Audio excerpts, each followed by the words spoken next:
Antoine Dieudonné Diné. Je suis très heureux de vous accueillir ce soir dans le cadre de cet échange professionnel. Je vous invite donc à être précis, concis, surtout courtois. Chacun aura comme prévu 5 minutes maximum pour sa participation. À vous, Marc. Prêt? Bonsoir à tous et merci de nous souhaiter la bienvenue. Moi c'est Blandine Tchana. Je fais deuxième année de comptabilité gestion d'entreprise. Bon, je ne sais pas si c'est le bon moment ou pas, ou je ne sais pas où j'attends, mais je vais quand même profiter pour poser mon problème. Parce que j'ai un problème avec... on appelle ça encore comment la comptabilité des sociétés, vraiment, les augmentations de capital, l'évaluation de chiffres. Je ne sais pas si je dois globaliser ou je dois seulement parler d'un seul chapitre à la fois. Bon, mais pour moi, c'est la comptabilité des sociétés, tout ce qui concerne. En fait, la constitution, il n'y a pas de problème. Mais au moment où on parle de répartition des bénéfices, évaluation des chiffres, augmentation du capital, tout le reste, c'est quoi? Bonsoir, moi c'est Lucien Ballot, comptable en cabinet. Je voudrais de nationalité camerounaise. Alors, mon interrogation se tourne autour du Sisquada révisé en comptabilité générale, précisément, au niveau de la nomenclature des comptes. Voilà. Lorsqu'on lit l'acte uniforme, et plus précisément le guide d'application, on voit l'intégration des nouveaux éléments dans la codification des comptes OADA. Et il apparaît nettement qu'en plus du plan comptable, on va devoir se référer à ce qu'on appelle aujourd'hui la nomenclature comptable, notamment le code d'activité, les codes de produits, plusieurs éléments. Bon, concernant cette rubrique précisément, je ne sais pas comment vous avez appréhendé ça. J'aimerais un peu savoir comment est-ce qu'on intègre les différents éléments par classe. Plus précisément, ce qui m'interroge plus, c'est la classe de compte le compte 40, voilà, la classe 4 plutôt, la classe 4, voilà, comment est-ce qu'on intègre, comment est-ce que vous intégrez les codes les nouveaux nomenclatures au niveau de la classe 4, après combien de chiffres du plan comptable vous intégrez et, bon, à peu près, vous pouvez envoyer, bon, j'attends vos réponses, merci.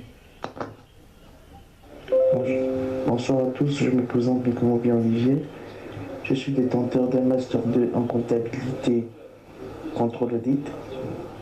J'aimerais savoir, concernant le nouvel système OADA révisé, quelles sont les grandes lignes de ce système au sein des entreprises? Bonsoir à tous, moi c'est Laurent Ekwan, étudiant en master ici. Ma préoccupation se situe au niveau des principes comptables cités dans l'ancienne réforme.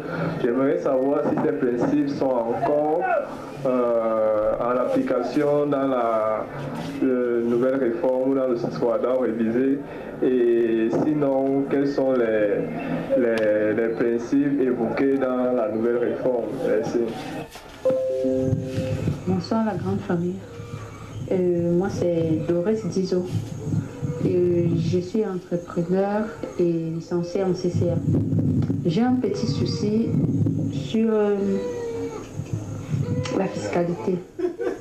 Il y a de cela 2 ans, j'ai eu à faire les papiers pour un projet et qui après quelques temps a avorté. Donc par conséquent, le projet n'a pas vu le jour. Mais maintenant, ces derniers temps que j'ai relancé le projet, qu'est-ce qu'il faudrait que je fasse en ce qui concerne la fiscalité? Je dois refaire les papiers, je dois payer les amendes, ou comment est-ce que je dois me comporter en fait? J'ai envie d'avoir un éclaircissement à ce propos en ce qui concerne la fiscalité. Merci. Bonsoir à tous, moi c'est Passi Genjo, j'ai un diplôme et un BTS en comptabilité. Je voudrais savoir un truc. Je voudrais savoir sur les documents, en fait, les logiciels qu'on utilise pour les logiciels de comptabilité utilisés par la majorité des entreprises actuellement, que ce soit dans la gestion de la paie, commerciale et décentralisée, les caisses décentralisées, bon, de production, de trésorerie et tout ça. Je voudrais savoir l'impact qu'ils utilisent. Bonsoir, je suis Sophie Aline, assistante comptable dans un projet Banque mondiale. Bon, tout d'abord, concernant ta question des entreprises, chaque entreprise a son type de logiciel propre, mais le plus courant, bien c'est que le logiciel que tu trouveras dans la majorité des entreprises, je crois que c'est Sage. Le logiciel Sage Sari que tu vas trouver, que ce soit pour la paie, la compta ou bien autre chose. Mais je prends le cas aussi du crédit foncier. Si tu vas par exemple au crédit foncier, tu trouveras que le logiciel que le crédit foncier utilise, c'est le logiciel Cartago. Bon, chez nous, dans les projets, on utilise plutôt Tompro. Et les simples entreprises, les plus petites, tu vas utiliser Sage. Bon, tu vas voir que d'autres entreprises, de grandes entreprises, utilisent des logiciels différents. Bref, ça dépend de chaque entreprise et de la performance ou bien la satisfaction de chaque entreprise face à un logiciel. Pour le choix, mais le plus courant, c'est Sage Sari. Bonsoir, Dorette. Moi, c'est Koudu Christophe. J'ai une licence en comptabilité avec 7 ans d'expérience. En fait, la réalité, c'est quoi? Si le projet avait été arrêté, il aurait fallu que vous déposiez une cessation aux agents des impôts. Dans le cas où vous n'avez pas déposé de cessation, il va falloir payer les pénalités. Mais je vous conseillerais plutôt de vous rendre dans votre centre d'impôt le plus proche pour gérer avec votre gestionnaire. Parce que la pénalité, vraiment, pour absence de déclaration, c'est 1 million selon le code général des impôts. Donc je vous conseillerais plutôt de vous rendre chez un gestionnaire pour pouvoir gérer avec lui. Ou dans ce cas, appeler une assistance, quelqu'un pour assistance pour plus de conseils. Bonsoir à tous, moi c'est Gaël de nationalité camerounaise. Je suis étudiante au niveau 2 en comptabilité, gestion des entreprises. Moi, par rapport à la compta, j'ai un problème avec le nouveau système. Surtout, plus principalement en comptabilité assistée par ordinateur. Je ne m'en sors pas complètement. Et il y a aussi les numéros de compte que j'arrive pas à mémoriser car j'ai encore les numéros de compte de l'ancien système dans la tête. Et c'est difficile pour moi de m'habituer avec les nouveaux.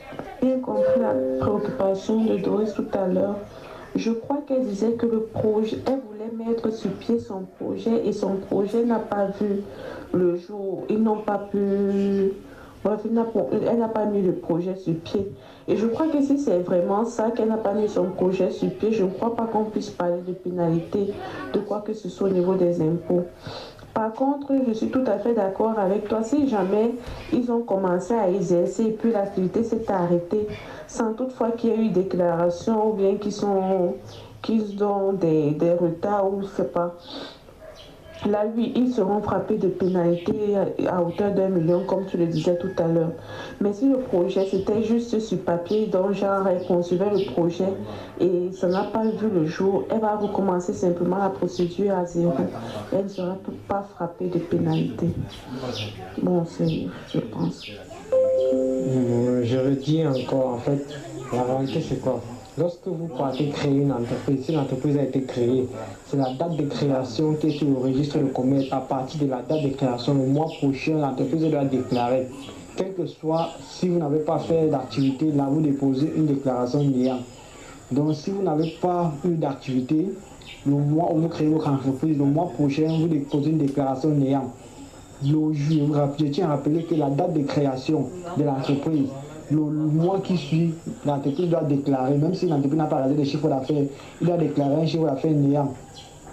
Et même si l'activité n'a pas commencé, même en fiscalité, on ne regarde pas si l'activité a commencé ou pas. Dès lors où vous l'avez créé, vous devez déclarer, vous avez l'obligation de déclarer. Et après la déclaration, si l'activité n'a pas commencé, vous pouvez déposer une situation d'activité temporaire aux impôts pour dire vraiment on a fait un projet, le projet n'a pu marcher, on dépose une situation temporaire en attendant que les choses avancent. Mais si vous n'avez pas déposé de déclaration, de situation temporaire, rassurez-vous, les agents des impôts ne peuvent pas vous laisser. Ils vont vous créer des problèmes. Ça, je vous dis, dans ces cas, pour éviter les problèmes, vous devez vous rapprocher de votre gestionnaire le plus proche. Et encore, soit chercher une assistante fiscale pour entrer plus dans les détails, pour essayer de voir où était le projet, les papiers. Mais vous rappelez, si les documents ont été créés, les agents des impôts regardent la date de création des entreprises, la date qui a été créée sur le registre de commerce. Merci. Bonsoir à tout le monde. Moi, c'est Dr Efa, docteur en audit et contrôle de gestion. À la base, un master en comptabilité, contrôle, audit et enfin, j'ai fait un doctorat d'études sur justement la réglementation en vigueur du système comptable OHADA. En réalité, le fait qu'on ait révisé le système comptable OHADA, c'est simplement pour apporter ou alors pour avoir des états financiers beaucoup plus allégés. Si vous constatez, il y a au niveau d'abord de la codification, comme un confrère l'a dit ici plus haut, la codification en elle-même a changé d'une part, mais elle n'a pas changé dans le fond. Je prends un exemple très bête, très théorique. Le frais d'établissement n'existe plus dans le nouveau système comptable OHADA.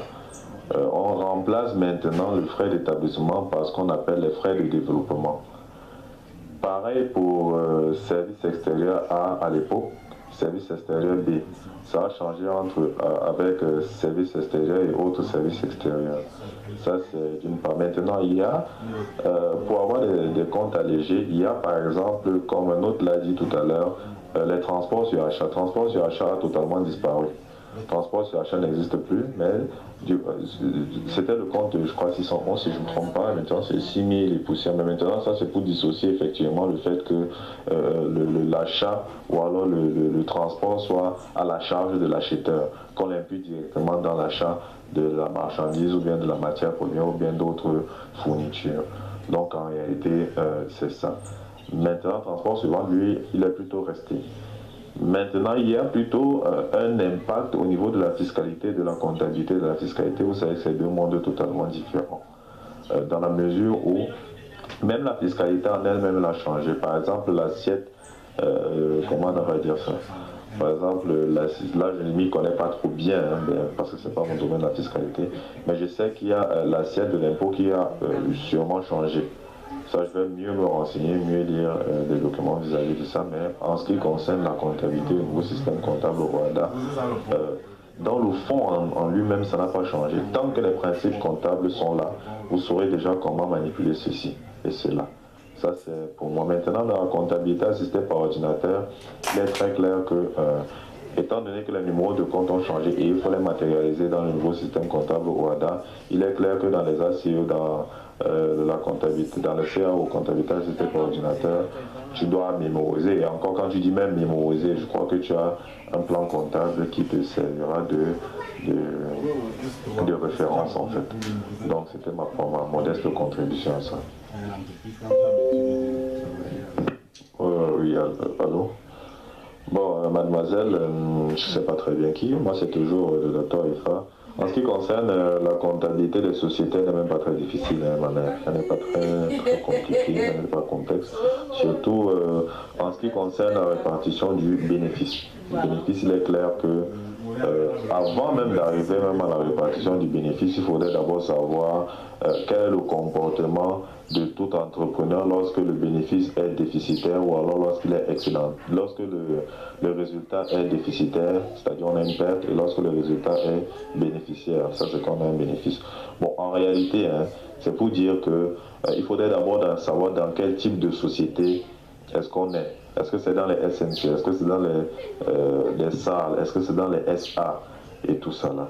Ça, il faut d'abord savoir. Est-ce que c'est dans les sociétés en commandite simple? Ça, il faudrait effectivement savoir comment est-ce que ça...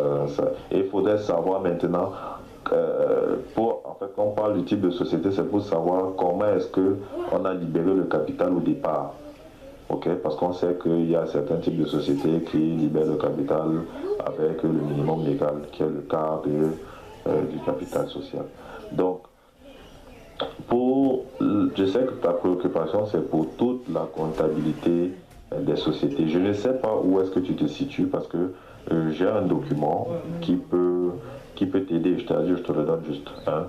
Ça te retrace totalement tous les contours de la comptabilité des sociétés, et à partir de la constitution des sociétés jusqu'à la fusion et la scission des sociétés commerciales.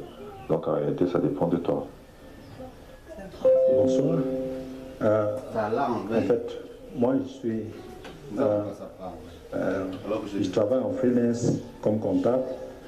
Et je voudrais poser une question concernant les états financiers, notamment les tableaux de flux de trésorerie au niveau des flux provenant des acquisitions, provenant des investissements. Pourquoi sur les décaissements des immobilisations corporelles et incorporelles, on prend en compte le 82 et le 485. Le 485 qui est une créance sur immobilisation, alors que c'est une opération qui n'affecte pas la trésorerie. Pourquoi est-ce qu'elle est intégrée, elle vient en ajout des encaissements alors que l'entreprise n'a pas encaissé en espèces? Si effectivement ce sont des flux de trésorerie qui affectent la trésorerie. Merci. Oui, bonsoir à tous et merci déjà pour l'intégration. Moi, c'est Gaëlle, étudiante en comptabilité. Et actuellement, j'ai fait un stage dans une entreprise de la place, un stage pré-emploi. Mais il y a quand même des difficultés, plus que c'est une nouvelle entreprise apparemment et elle n'a pas de comptable. Mais peut-être qu'elle travaille souvent en partenariat avec les cabinets, vu la manière que je vois les déclarations qu'ils font là-bas. Mais ce que j'aimerais comprendre, est-ce qu'on peut tenir une comptabilité basée uniquement sur les dépenses? Ce que vous pouvez comprendre, parce que le peu de temps que j'ai déjà fait, ça va durer une semaine que je suis là-bas, on ne fait que me déposer des factures, des factures d'Orange Money. Et les plans renseignements, on peut comprendre qu'il y a un numéro de compte dans le plan comptable qui a tracé là, on ne va pas donner, mais quand je parcours en plan comptable, je vois un peu le compte 552, monnaie électronique, téléphone portable. Je ne sais pas si on peut l'utiliser pour les dépôts Orange Money. Là, je ne sais pas. Et maintenant aussi, puisque j'ai renforcé dans le transport, je vais payer les tickets au péage et tout, mais savoir si le 553 peut être utilisé pour les frais de péage. Et même aussi savoir un peu si c'est possible. Pardon, merci d'être malinterprété parce que franchement, je suis un peu seule et je suis plus comme ma première expérience, je ne sais vraiment pas comment m'y prendre. Je fais face à certaines difficultés là-bas. Et j'ai eu à rencontrer la dame de la plus dit, mais madame, j'ai un souci, vous me donnez des factures des dépenses, je ne vois pas l'entrée, je ne sais pas comment vous gérez votre entreprise ici. Elle me fait comprendre qu'il fonctionne dans les dettes. Mais je pense quand même que même quand on fonctionne dans les dettes, il y a quand même une source de revenus. Elle a quand même donné des informations sur ça. Parce que moi je suis un peu déboussolée, je ne sais pas comment m'y prendre. Mais si je le vois, il est malentendu. Même quand vous fonctionnez dans les dettes. Il y a beaucoup d'entreprises qui utilisent le logiciel comptable, on a plusieurs versions, mais je pense que la plupart, la majeure partie des choses qu'on utilise de nos pays d'entreprise, ça arrive, ce que moi je pense. Je crois quand même qu'il y a plusieurs logiciels comptables, mais il y a plus d'utilisateurs, je crois que ça arrive. Bonsoir à toute la grande famille et déjà merci pour l'ajout. De ce qui est des logiciels de comptabilité, moi je pense que chaque entreprise a sa part de logiciels. Par exemple, c'est vrai que je ne peux pas citer les noms des entreprises. Bon, les logiciels, les entreprises que moi j'ai eu à parcourir, bon, je connais certaines entreprises utilisent Sijek, d'autres utilisent Zimbra, d'autres utilisent quoi là. Bon. Bonsoir. Moi c'est Vanessa Ndjoukwa. Niveau 4, psycho, finance et comptabilité. J'aimerais savoir comment on passe les écritures en ce qui concerne l'enregistrement dans les établissements bancaires. 3 comme place de tiers. Je suis un peu perdue là. Je suis sur le terrain, moi c'est la première fois que j'en entends parler. Qu'on utilise la classe 3 comme classe 7, peut-être au niveau des établissements financiers, mais même jusque-là, je